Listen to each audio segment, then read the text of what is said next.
Manayaw! Welcome everyone to Belviz Farm here in Barangay Wangan. I am Ivy, your local Davao tour guide for Year of the Durian.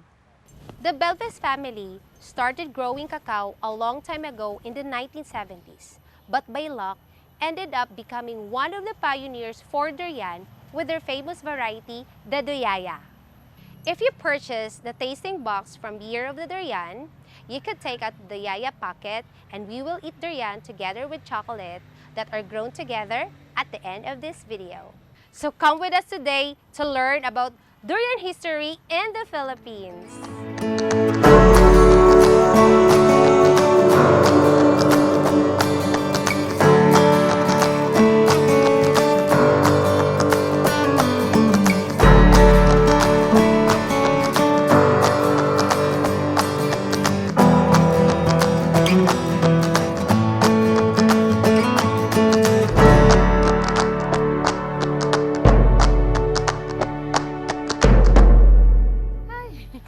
Hi, Sir Manuel, Ma'am Mary Hi, Grace! Ivy, welcome.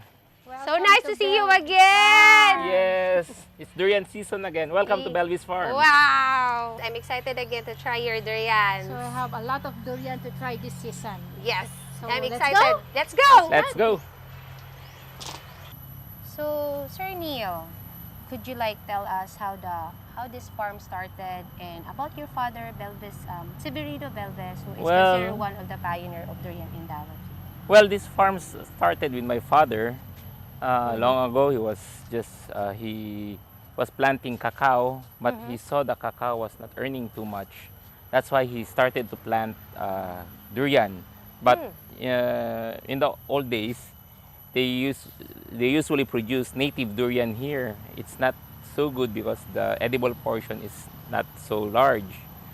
They shifted to hybrid varieties that are similar to Thailand. Well, my Oh. father fortunately did travel to Thailand and got some seeds there. What year was this? I think it was early 90s. Early 90s. Yes. And he got from some seeds, I think he got 100 seeds from there. Then he planted those 100 seeds. And from that 100 seeds, he only got 3 good varieties. 3 good varieties. Yes. He planted what we call now, we registered it, we call it Duyaya, the Nanam, and the Sulit. But the Duyaya is our best durian variety that we've grown. Duyaya stands for Duyaya, Du for durian, and Yaya meaning blessing or biyaya in our native language. So in English, durian It's a durian blessing, yes, to our family and to other durian growers. Wow. So, could you remember as a teenager, I mean, if you were still a teenager when your father brought the seeds here, but then before those seeds grown, do you already have an experience or have you tasted durian beforehand? Yes, majority of the durians I've tasted were native durians, native varieties. It was bitter, it was garlicky, but the hybrid ones, it was the first Chinese that came here in Davao. It was a little fibrous, not so. The varieties were not so good. But when Dad brought the Duyaya, it was like heaven. It was Wow. different from the other durians that we've tasted. Could you remember when it first fruited? Well, my dad brought it maybe around early 90s, but we have to evaluate it around 8 years before we started tasting it because we were evaluating the whole 100 seeds that he brought. Some of the trees Wow. did not bear fruit. Some of the trees had fruit, but the taste was not so good. Maybe it was around the late 90s before I went to college. That's when I tasted the first Duyaya. And when we saw it was good, we started to enter it to different contests with the Department of Agriculture. And that's why it was awarded a couple of times for the best durians. But after that, the National Seed Industry Council gave us a certificate that it passed their rigorous testing. Rigorous testing. Yes, that it can be registered as one of the best durian grown here in the Philippines. I'm wondering what was your like impression with the first time tasting Duyaya, Nanam, and Sulit? Well, the Duyaya is really creamy, and it has somewhat like a berry because it has a bit of a fruity taste, Mm-hmm. and it was creamy and a bit has a bittersweet at the end of Mm. its taste. So did you like instantly like it? Yes, because it was really different and very smooth. What is your favorite durian? Well, for me, I think Duyaya is the best. Yes, most of the people that know my dad for a long time said he was a landless farmer. Landless farmer. Yes, because actually they're migrants. They're not pure Davaoenos. Mm. They came actually from his family came from Negros, Mm-hmm. and because they came here, they came to Mlang, and he had to settle there. When he was older, he came here to Davao City to find work, but Mm. he did not have anything. He was just a farm worker. Then he moved his ranks, working in Davao Fruits Corporation. He became a plantation manager there. Mm-hmm. And during working as a plantation manager in Davao Fruits, he would wake up 4 a.m. every day. 4 a.m. Yes, 4 a.m. to go to his farm before going to the company plantation, company office Wow. to plant cacao under the farm that he rented, Mm-hmm. because his friend had a farm here in Malagos, Mm-hmm. but it was planted with coconuts. Then under the coconuts, there was no other plants. Mm. That's why he asked his friend if he could work in that farm. He would harvest the coconuts and give all the harvest to his friend. But the only thing he asked was so that he could plant cacao under the coconut trees. So this farm, what did he plant first in this farm?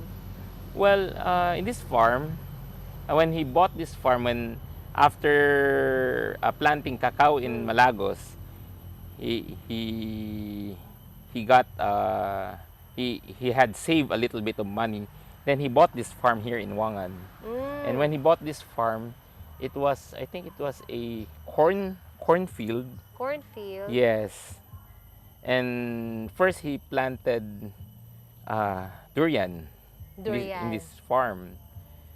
Then after that, uh, when he went to Thailand, he was more encouraged to plant more durian. Now the hybrid varieties. Yes. That's why when he planted it here, as you can see, all of these, the oldest trees here are, I think, around 30 years old. Mm-hmm. This is one of the original trees that he planted here. And he really worked hard for it. And all of these are his collections.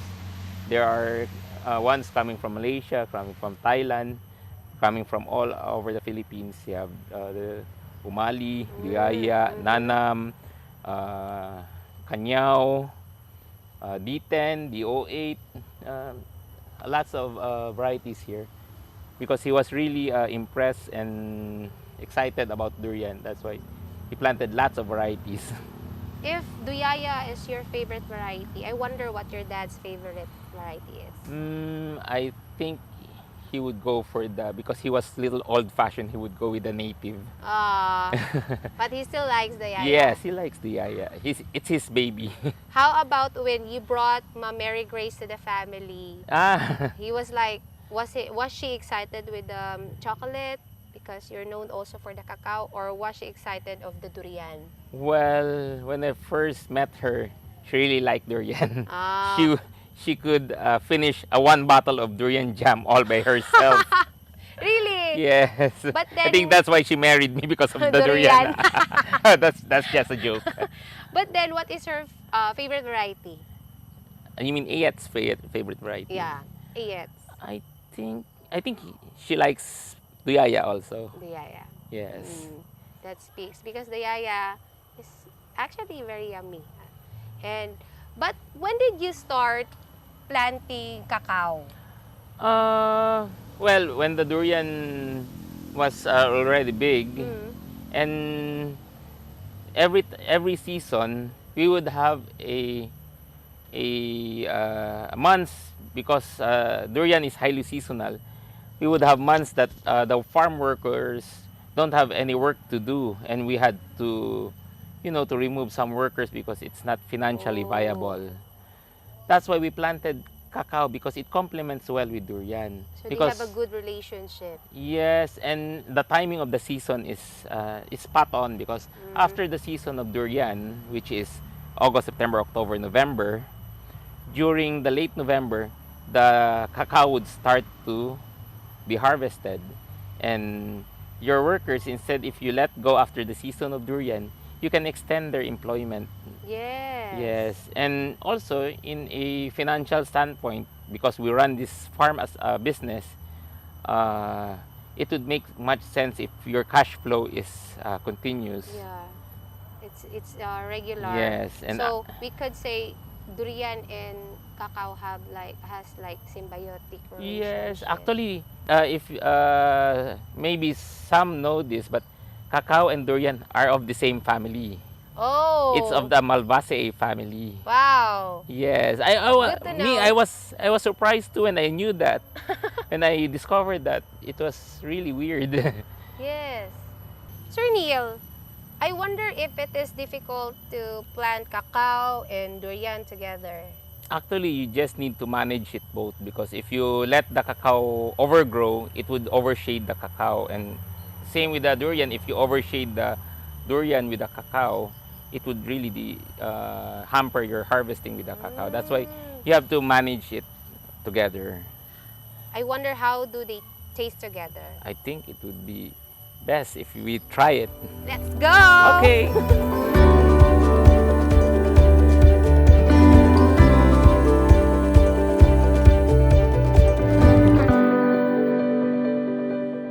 Or Ma'am Iet and Sir Neil, Yes. what we have now here.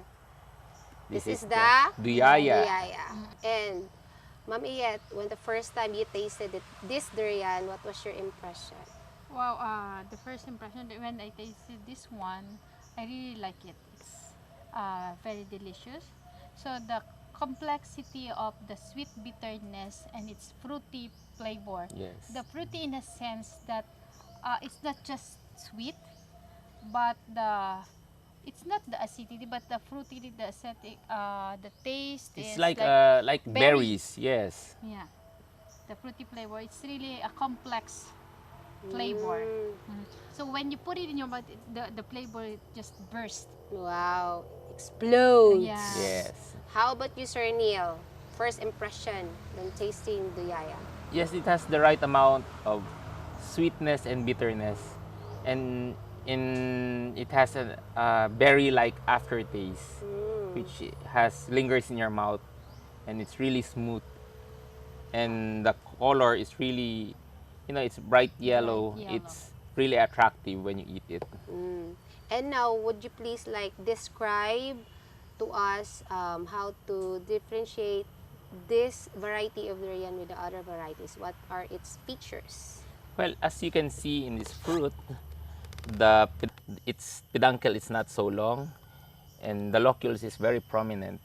Locules are what? This is the bulge where the pulp is located. So this one, Yes. this As you one, can this see, one. this has 1, 2, 3, 4, 5 locules, and its base is a bit protruded compared to the other Protruded. durians. Let's Yes, see. it has a protrusion. See, and the thorns are very, very big and sharp. It's very, sharp, especially when it's fresh. It can really hurt you because the tips are very sharp. Okay. And when you open it, what would you like the striking feature of the durian? Well, the general shape of the duyaya, if you see it, it has a heart shape, especially when you open it. The heart shape of the fruit is very prominent. Wow. So this durian is durian with a heart. Yes, that's why it's a blessing. It's a blessing. Oh.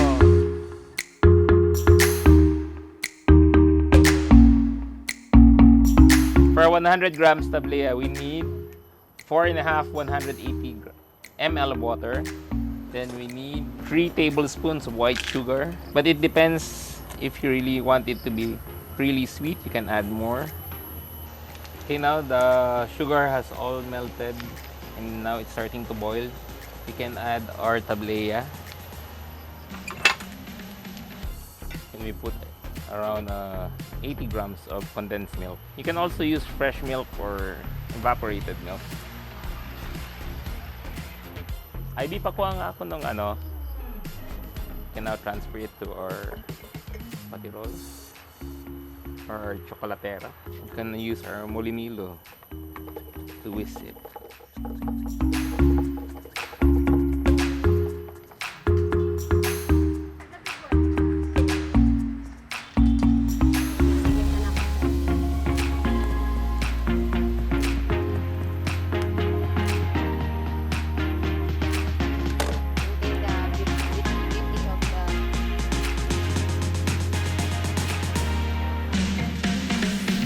Example.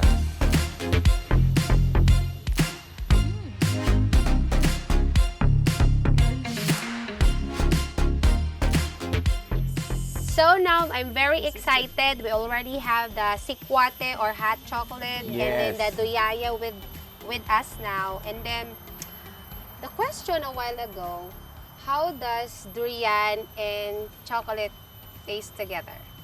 Okay, we'll try it. How do we do it? It's like, is it chocolate or durian a palate cleanser, or what do you suggest? Maybe we could dip. Maybe we can try this. This is a new discovery for each one of us. And did you know that durian and cacao came from the same family? Yes. It's the Malvaceae Yes, family, right? Malvaceae family. So let's dig So in. maybe We could. Okay, you It's can do your the- donors. reunion of the family. Wow. Very strong. I'll try some here. First, let's like, what? Maybe eat and then drink and then dip. Let's dunk the Let's dip the durian. Let's dip. Wala po ka try ani mag-dip. Mm.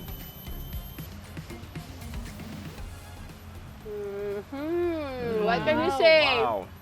Fantastic. It enhances the sweet bitterness of the durian and the cacao. This actually is a good combination. Yeah. Yes. Really good. Complements, both of them complements each other's flavor. Yeah. Mm. It's like the reunion of the family. Yes. So from different clans, When you So, come together. they met here in Belviz Farm Mhm. and they celebrate. I hope Lindsay can try this.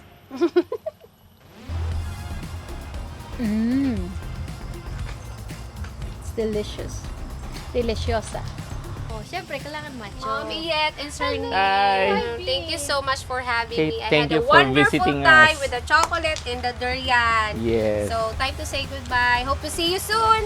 Yes. Bye-bye. Bye.